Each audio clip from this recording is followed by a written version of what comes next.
Bapa di dalam surga, kami mengucap syukur kepadamu. Terima kasih Bapa untuk cintamu yang membuat kami bertahan di dalam menghadapi hari-hari kami. Cintamu yang membuat kami terus berlari sampai kami mendapatkan apa yang Engkau janjikan.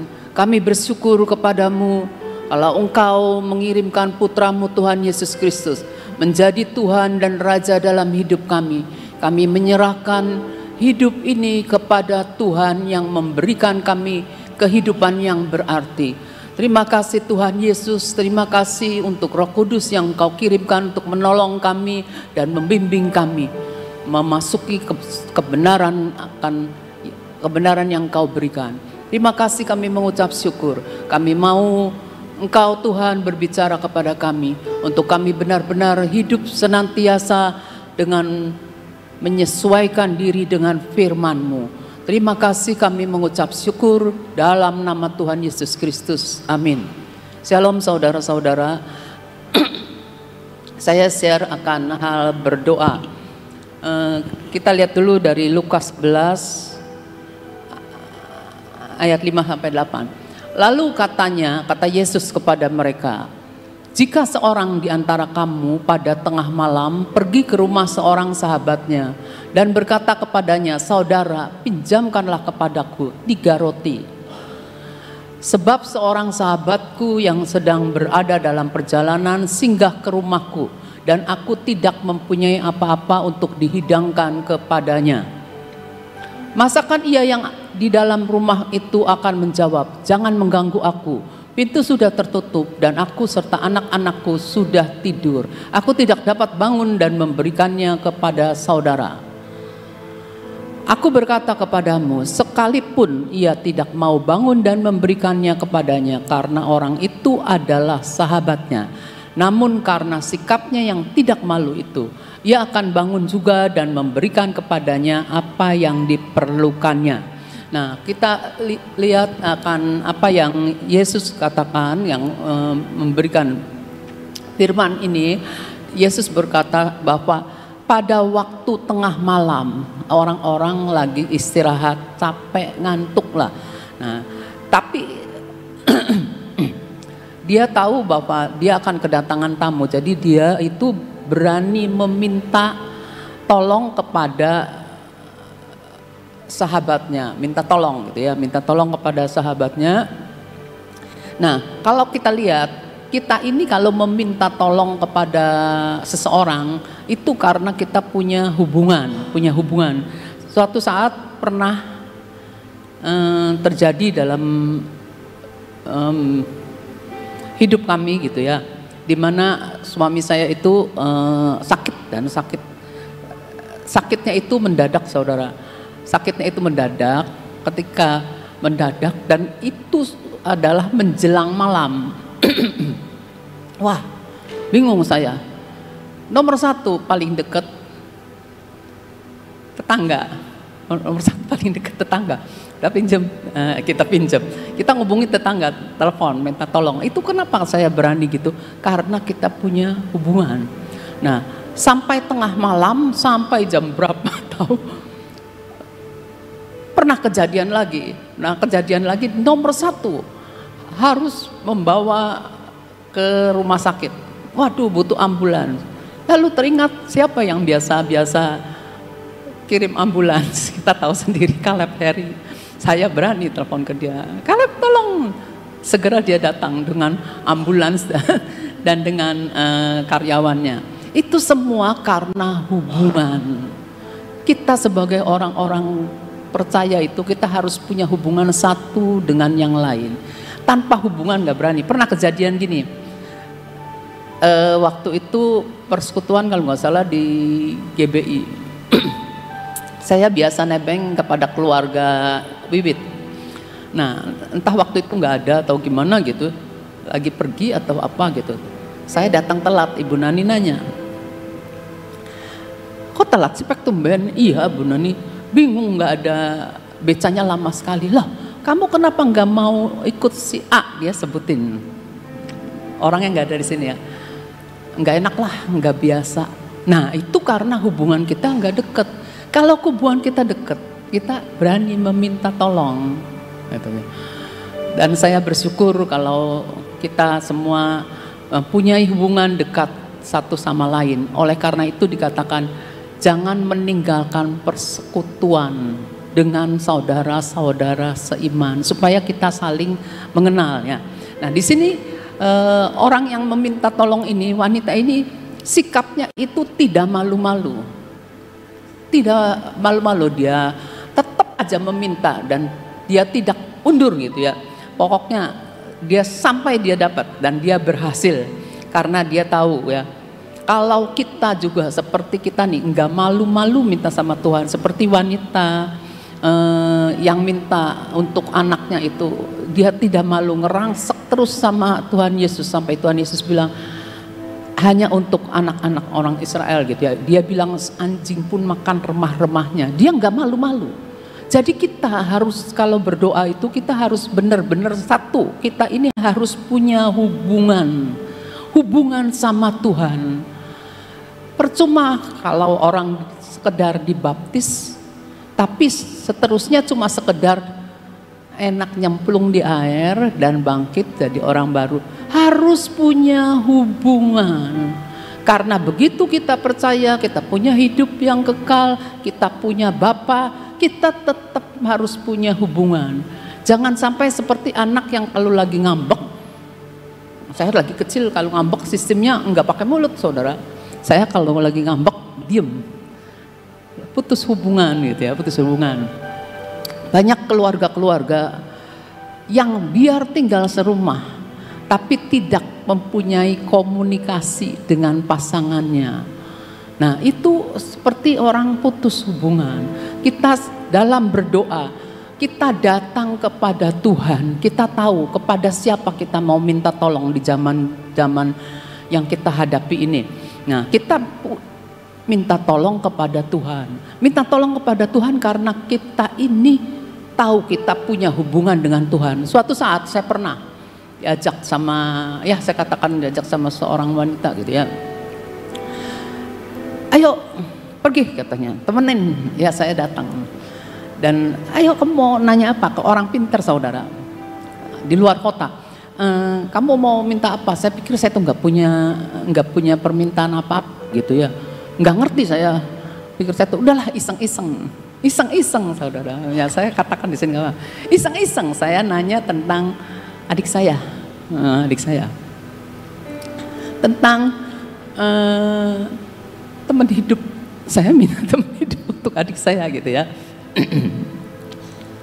Tapi sampai akhir hidupnya adik saya tetap single gitu ya. Nah, saya datang ke orang itu, orang pintar itu. Padahal saya tidak kenal, saya tidak punya hubungan, tapi dengan saya minta tolong, maka membuka kesempatan untuk si jahat itu punya hubungan dengan saya. Kenapa?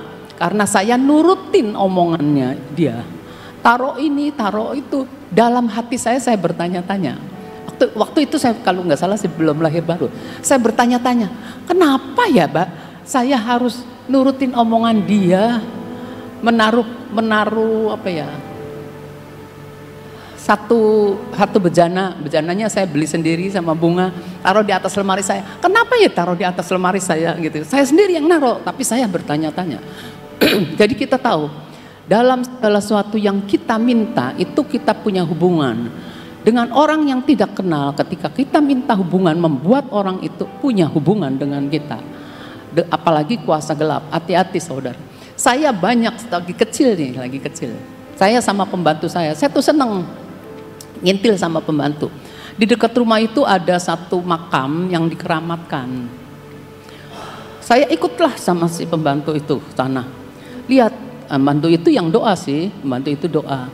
Di kuburan dikasih kemenyan. Saya heran, si pembantu sekarang ini saya baru ngeh, si pembantu kan nggak kenal sama yang mati. Nggak kenal sama dia, tapi kok dia datang, tapi dia membuka hubungan, tapi itu karena berdasarkan tradisinya, percayaannya dia. Ya udahlah, pokoknya kita harus tahu, kita ini sebagai anak-anak Tuhan, kita wajib untuk berdoa. Tuhan Yesus bilang, aku kenal Bapakku, kamu nggak kenal. Tapi kita punya Yesus sebagai perantara, jadi harus kenal dan harus punya hubungan. Dalam kita berdoa, kita harus tahu hubungan dengan Bapa itu harus dikembangkan terus-menerus. Hubungan dengan Yesus, dengan Bapa dalam nama Yesus itu harus dikembangkan terus-menerus. Baru itu efektif. Kalau kita datang cuma sekedar kita ada permohonan, kita minta doa. Kita ada permohonan, kita minta doa, itu namanya bukan hubungan. Ya, tapi kita harus belajar tentang hubungan. Ada satu lagi yang saya mau sharekan. Begini saudara, sebentar. Lukas 11 ayat 4.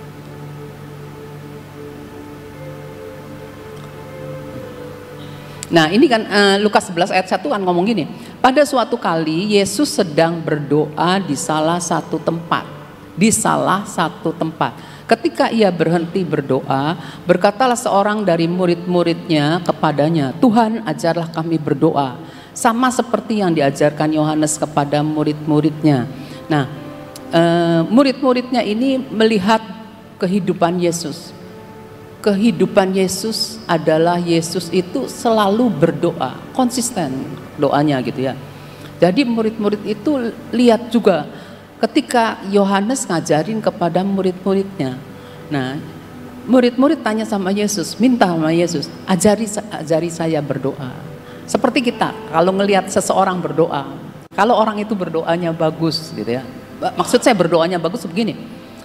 Kok begitu dia buka suara, hadirat Tuhannya turun. Nah, kita punya keinginan kan untuk belajar berdoa seperti dia. Kepengen gitu tuh, kepengen sekali. Caranya bagaimana gitu. Nah, itu seperti yang murid-murid Yesus lihat Yesus bagaimana berdoa, berbicara kepada Bapaknya gitu ya. Terus melakukan segala sesuatu, Yesus ngomong dulu sama Bapaknya. Nah, murid-murid itu minta diajari oleh Yesus ya. Nah, Yesus dia berkomunikasi dengan Bapa karena memang Yesus itu adalah anak Bapa. Dia mengenal Bapa, dia punya hubungan dengan Bapa ya. Nah, Tuhan Yesus mengenal Bapa. Teladan daripada Tuhan Yesus, kehidupan doa dari Tuhan Yesus itu mendorong kita untuk belajar. Mendorong keinginan murid-murid Yesus untuk mengajarkan bagaimana Yesus berdoa. Saya ingat seseorang pernah ada di Gracia juga.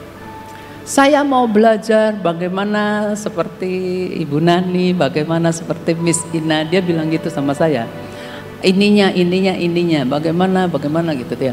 Ya puji Tuhan dalam hati saya itu. Jadi karena melihat kehidupannya maka ingin belajar. Begitu juga murid-muridnya. Nah sekarang kalau kita mau berdoa gitu ya. Saya waktu baru lahir mulai bertumbuh gitu ya.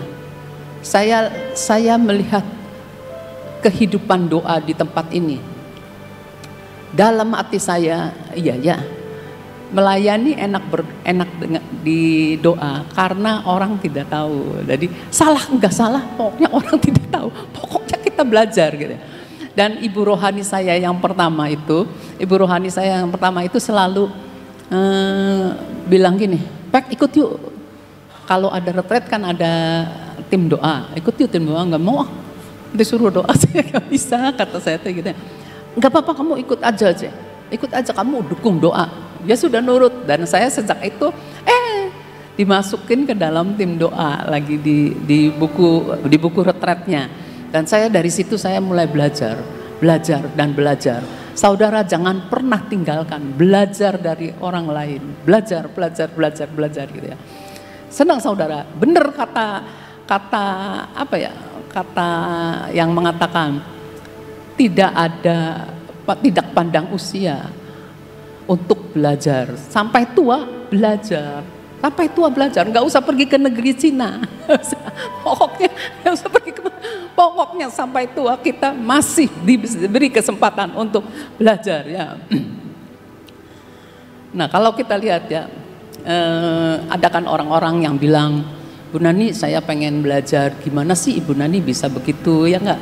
Ibu Nani kan pernah cerita, nah itu karena melihat kehidupan daripada Ibu Nani. Begitu juga murid Yesus ya. Kita lihat di dalam Yesus ngajar tentang hal berdoa di Matius 6 ayat 5-8 ya. Dan apabila kamu berdoa, janganlah berdoa seperti orang munafik ya. Mereka suka mengucapkan doanya dengan berdiri dalam rumah-rumah ibadah dan pada tikungan-tikungan jalan raya supaya mereka dilihat orang. Aku berkata kepadamu, sesungguhnya mereka sudah mendapat upahnya. Jadi kalau pengen dilihat orang itu adalah mereka sudah mendapat upahnya. Nanti sebentar ya supaya saya juga bisa lihat.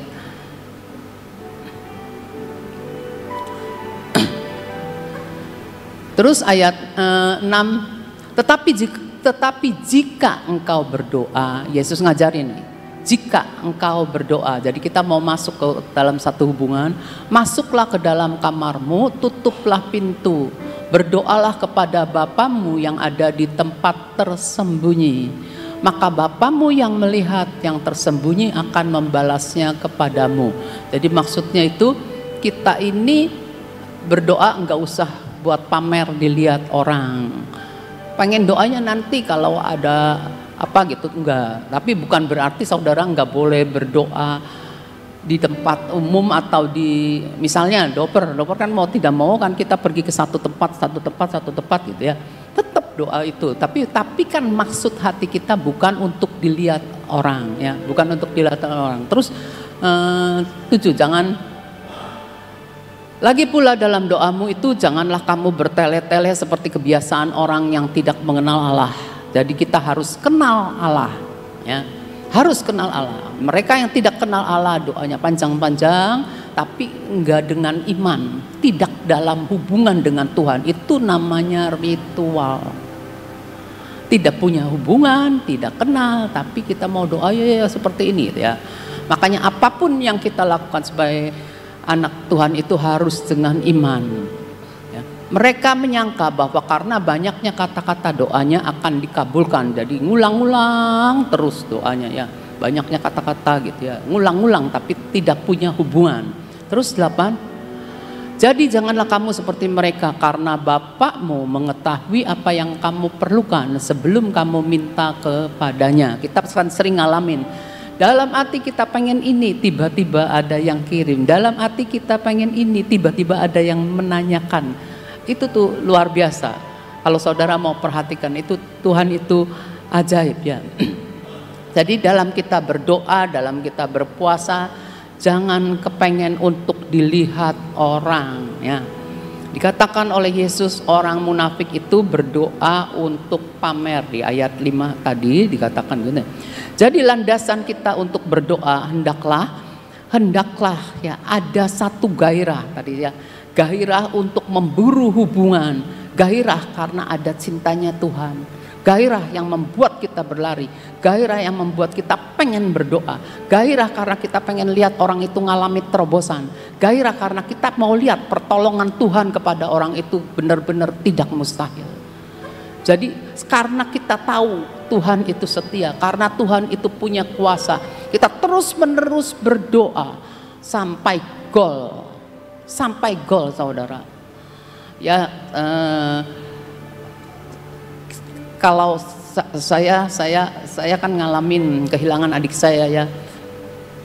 Saya tahu ujungnya itu sangat tidak mungkin. Tapi firman ngomong tidak ada yang mustahil bagi orang yang percaya. Ya sudah, pokoknya yang namanya mujizat itu maksudnya bukan berarti kesembuhan saja kan. Mungkin bagi si sakit kepengennya dia sembuh. Tapi bagi kita mungkin arti kesembuhan itu mungkin kelepasan, kebebasan. Ya, jadi saya tetap mendoakan Tuhan mujizatmu terjadi. Mujizat itu perubahan hati, perubahan daripada sikap. Itu mujizat. Susah loh ngomong gimana. Lagi Selasa yang lalu saya tanya sama Miss Ina, apa bedanya rewel, bawel, serewet? Hari ini saudara, saya pagi-pagi sudah ngomong, kamu tuh rewel sekali sih. Hari ini saya ngucap syukur, padahal saya bermaksud kasih nasihat. Kata Ibu Guarlan, saya tanya Ibu Guarlan, lah saya ini termasuk mana ya tiga-tiganya? Dan di antara tiga ini, Guarlan nggak dengar, dia bilang tiga-tiganya ada sih. Pikir bener juga tiga-tiganya ada saya. Hari ini saya diomong rewel, padahal saya cuma ngasih nasihat. Saya cuma di bawahnya aja, kata suami saya, rewel kamu tuh. Seperti itu saudara. Ya. Nah kita lihat ya, adalah seperti Yesus ya. Yesus berdoa itu ke tempat sunyi. Dia juga pergi ke bukit, dia juga pergi ke taman, dia juga di padang gurun berdoa. Dia juga pergi ke tempat atas gunung dia berdoa. Nah, Yesus itu berdoa maksudnya itu karena dia tidak mau meninggalkan hubungan dengan Bapanya. Bagaimana dengan kita? Saya ngaku saudara, kalau saya lagi sibuk pagi-pagi, udah nggak bisa tidur, bangunnya ke itu kan, saya buru-buru dan saya menelantarkan doa saya dengan Tuhan. Saya suka begitu saudara. Dan saya diingatkan, iya ya, Yesus pergi berdoa, dia tidak mau menelantarkan hubungannya dia dengan Tuhan. Nah, Yesus mengatakan perumpamaan tentang orang Farisi ya, Lukas 18. Saya mau selesaikan enggak Pak? Sorry kalau sudah waktunya. Lukas 18 ayat 10 sampai 14 ya. Ada dua orang pergi ke bait Allah. Tuhan Yesus ngasih perumpamaan untuk berdoa. Yang seorang adalah Farisi dan yang lain pemungut cukai. Orang Farisi itu berdiri dan berdoa dalam hatinya begini, ya Allah, aku mengucap syukur kepadamu. Dia mengucap syukur. Bagus kan? Nah, di sini karena aku tidak sama seperti semua orang lain, bukan perampok, bukan orang lalim, bukan pezina, dan bukan juga seperti pemungut cukai ini. Dia mulai menghukum orang lain, membenarkan dirinya sendiri. Saya ini benar loh. Orang Farisi itu berdiri dan berdoa dalam hati. Udah ya 11. Aku berpuasa 2 kali seminggu. Aku memberikan 1/10 dari segala penghasilanku. 13. Tetapi pemungut cukai itu, dia mulai lagi berdiri jauh-jauh, bahkan ia tidak berani menengadah ke langit, melainkan ia memukul diri dan berkata, ya Allah, kasihanilah aku orang berdosa ini. 14. Aku berkata kepadamu, orang ini pulang ke rumahnya sebagai orang yang dibenarkan Allah, dan orang lain itu tidak. Jadi orang Farisi itu tidak dibenarkan, sebab dia dalam doanya bukan dia menyatakan hubungannya dengan Allah itu orang yang setia. Allah itu kalau kenal Allah itu tidak pernah menghukum, tidak pernah menghakimi orang lain gitu ya. Tapi Allah itu senang dengan orang yang remuk hatinya, ngaku bahwa dia itu Tuhan saya ini nggak benar gitu ya. Sebab barang siapa meninggikan diri, ia akan direndahkan, dan barang siapa merendahkan diri, ia akan ditinggikan. Tuhan Yesus mau hubungan seseorang ketika doa dengan Tuhan itu, dia menyadari siapa dirinya. Jangan membandingkan dengan orang lain, menghakimi orang lain, menghukum orang lain dengan doa. Saya ini nggak seperti ini, jangan. Tapi Tuhan mau kita ini datang dengan hati yang remuk ya. Nah, kekristenan, saya sering kali ngomong gini ya, kekristenan itu adalah suatu hubungan, bukan tata cara dalam upacara keagamaan yang merupakan ritual. Terus menerus melakukan kayak gitu, tapi cuma sekedar ritual karena tidak punya hubungan dengan yang kita datangi, dengan yang kita minta untuk berdoa ya. Jadi kita harus tahu benar-benar bahwa kita sebagai orang Kristen, kita ini harus punya hubungan dengan yang kita kenal, yang kita sembah, yang kita puja. Harus ya. Karenanya kita sebagai anak Tuhan, kita harus benar-benar, kita nih anak, kita harus punya hubungan dengan Bapanya ya, dengan Bapa di surga ya. Doa itu akan sangat berarti jika dalam iman dan bukan ritual. Tadi yang saya ceritakan doper itu kita datang, kita ngomongnya ke orang yang belum percaya, kita ngomong ritual. Tapi bukan berarti kita lagi menjalankan ritual, tapi kita caranya gitu ya, caranya seperti itu ya. Nah, jadi kita tahu seperti ada perkataan gini, doa itu adalah nafas orang percaya. Kalau nafas kalau tidak nafas berarti tidak berdoa dan menuju kepada kematian, mati gitu ya. Nah, jadi doa itu harus terus menerus. Kalau yang namanya terus menerus itu berarti aktif, saudara. Doa itu aktif. Jadi terus menerus gitu ya. Karena punya hubungan dengan sumbernya. Sumbernya siapa? Yang memberi nafas kepada kita ya. Jadi kita nih punya tanggung jawab. Kalau kita aktif berarti kita punya tanggung jawab. Kalau kita nggak punya tanggung jawab nih, saya doa, kalau saya perlu saya doa. Nah itu nggak aktif. Tapi kalau yang namanya aktif, kita terus menerus punya tanggung jawab untuk cari Tuhan, untuk hubungan sama Tuhan, untuk hubungan dengan Tuhan. Terus menerus ya, kita harus terhubung dengan sumber yang hidup ya. Jadi kita tahu kita punya hubungan karena kita ingin mengenal ya. Kita punya hubungan itu karena kita mengenal. Nah kita lihat di dalam doa Yesus dalam doa Yesus di Yohanes 1, kita lihat Yohanes 17 ayat 3 dikatakan begini, inilah hidup yang kekal itu, yaitu bahwa mereka mengenal Engkau. Kita semua yang lahir baru, kita harus mengenal siapa Bapa kita, satu-satunya Allah yang benar, dan mengenal Yesus Kristus yang telah Bapa utus. Mengenal ya, hidup kekal itu mengenal. Jangan jadi orang Kristen yang sekedar tahu tapi tidak kenal sama Tuhan, tidak punya hubungan sama Tuhan. Jangan seperti itu agamawi namanya. Terus Yohanes 1 ayat 12, tetapi semua orang yang menerima Yesus, kita yang terima Yesus diberi kuasa supaya jadi anak-anak Allah, yaitu kita yang percaya dalam nama Yesus. Terus Yohanes 1 ayat 13, sementara itu Yohanes 1 ayat 13, bukan kebalikannya, 1 ayat 13.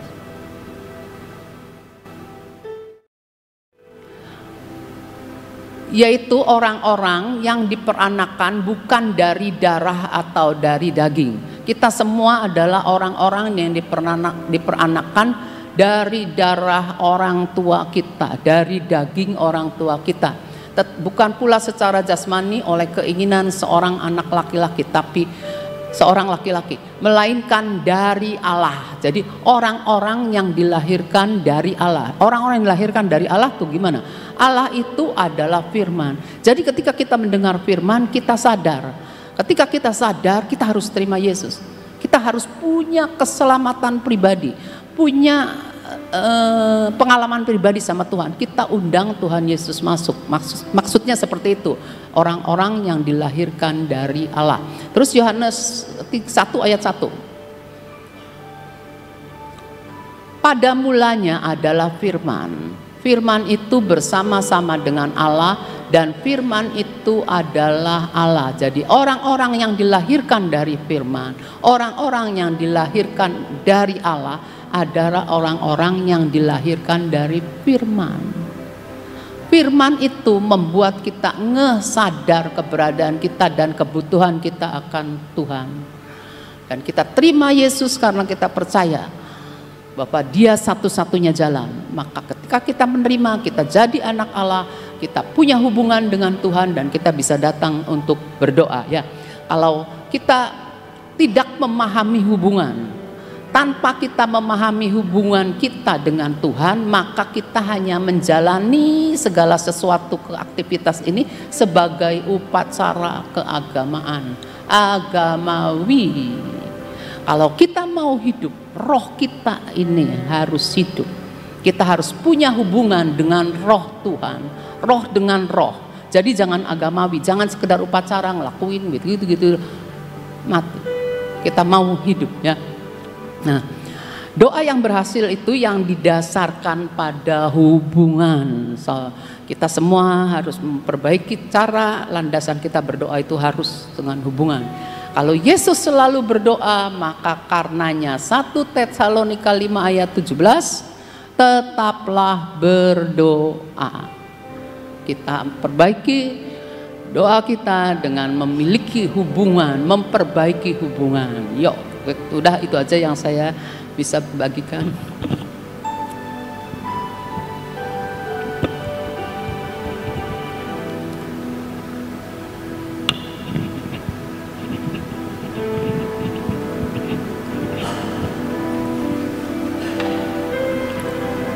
Bapa, kami mengucap syukur kepadamu. Terima kasih Bapa untuk Tuhan Yesus yang Engkau kirimkan bagi kami. Terima kasih Tuhan Yesus, Engkau mengajarkan kepada kami hal berdoa. Banyak hal-hal yang Engkau ajarkan pada kami. Dan kami bersyukur untuk kami boleh memperbaiki setiap waktu. Bagaimana hubungan kami dengan Engkau Tuhan. Kami mau mengikuti jejak-Mu, tidak menelantarkan hubungan kami dengan Bapa yang ada di surga. Terima kasih, kami mengucap syukur. Terima kasih Tuhan untuk pagi ini. Kalau kami boleh datang kepadamu, kami mau memperbaiki mezbah kami mau memperbaiki cara berdoa kami. Anugerah-Mu cukup bagi kami. Terima kasih Bapa. Saat ini kami datang kepadamu. Kami berdoa untuk bangsa dan negara kami. Kami menyerahkan bangsa dan negara kami kepadamu. Engkau melihat hati bangsa ini Tuhan. Hanya Engkau yang sanggup mengubahkan hati bangsa ini Tuhan. Hanya Engkau yang sanggup mencondongkan hati bangsa ini untuk tunduk kepada kedaulatan-Mu, tunduk kepada apa yang sudah Engkau tentukan, Engkau tetapkan. Apapun alasan manusia, Engkaulah firman, ya dan amin. Dan kedaulatan-Mu tetap untuk selama-lamanya. Engkau yang memerintah bangsa ini, Engkau juga yang akan memimpin bangsa ini masuk dalam destininya. Engkau mengubahkan hati bangsa kami ya Tuhan. Biarlah kami boleh sebagai bangsa Indonesia, Engkau terus menerus mengubahkan hati kami. Supaya kami Engkau berikan hati yang takut akan Engkau Tuhan. Hati yang mau mengenal Engkau Tuhan. Terima kasih Tuhan. Curahkan roh pertobatan bagi bangsa kami. Kami rindu melihat banyak mata yang mencucurkan air mata, menangis akan dosa-dosanya, menyadari akan semua persoalan dan masalah yang dihadapi, karena semuanya berkaitan dengan hati. Ubahkan hati kita ini Tuhan, ubahkan hati kami seperti hati-Mu Yesus. Terima kasih Tuhan, terima kasih Engkau mencelikkan mata hati kami. Terima kasih Bapa, berkati pemerintahan di bangsa ini Tuhan.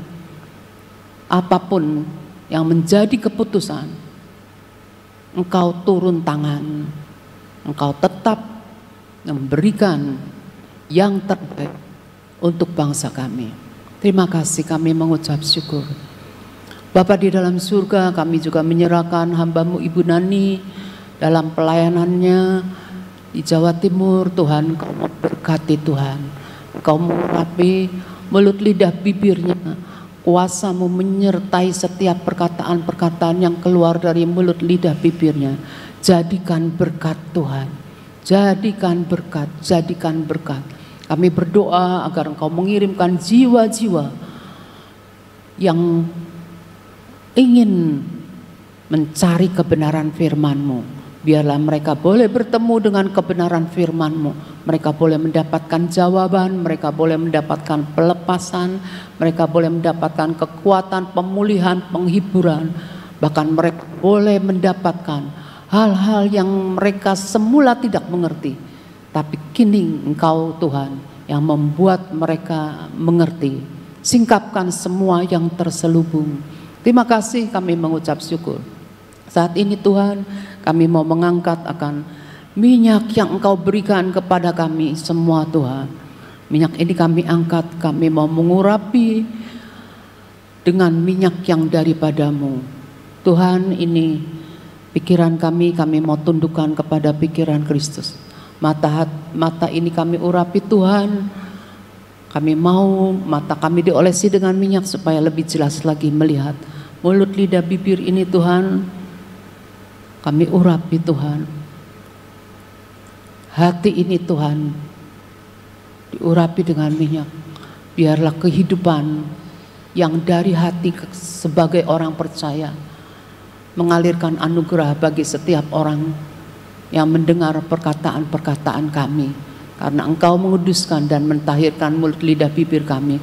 Telinga ini Tuhan terbuka untuk suara-Mu lebih daripada suara-suara yang lain. Terima kasih Tuhan.